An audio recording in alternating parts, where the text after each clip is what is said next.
बिस्मिल्लाह के नक्श की टेस्टिमनी है उषा जी, जो मैंने ना अपने जब आप मार्च में आपका प्लेटफ़ॉर्म जॉइन किया था अपने फ्रिज में लगाने के लिए और वो कहा था ना, तो मैंने अपने माइंड से क्या किया, वो नाम इलेक्शन करा के मेरे हस्बैंड की कार पे जो ड्राइवरिंग का बोर्ड रहता ना, वो मीटर वगैरह वहाँ पे रहता ना सर, ड्राइवरिंग करते रहता।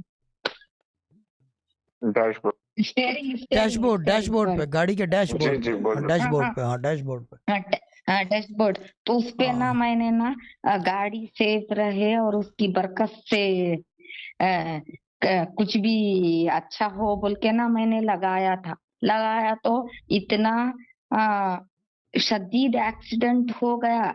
बी सेंटर में मेरे हस्बैंड की कार, इधर सामने ऑटो, पीछे बस।